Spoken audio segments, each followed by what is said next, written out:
سب سے بڑی breaking news ناظرین، آپ کو بتاتے چلیں لاہور علامہ اقبال انٹرنیشنل ایئرپورٹ پر دھماکہ ہوا ہے، جس میں بتایا جا رہا ہے کہ 14 اہلکار شہید ہو گئے ہیں اور متعدد زخمی بھی ہوئے ہیں۔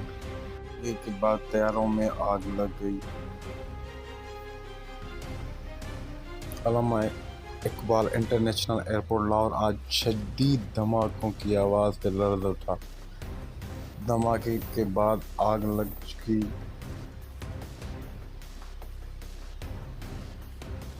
ابتدائی اطلاعات کے مطابق دھماکے کے بعد کئی طیاروں میں آگ بھڑک اٹھی، جس نے ایئرپورٹ پر ہنگامی صورتحال پیدا کر دی ہے۔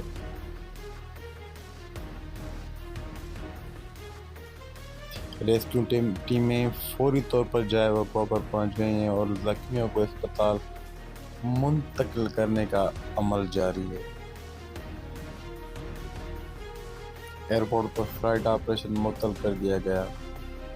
ساری فلائٹوں کا رخ اسلام آباد ایئرپورٹ اور ملتان ایئرپورٹ کی طرف کر دیا گیا۔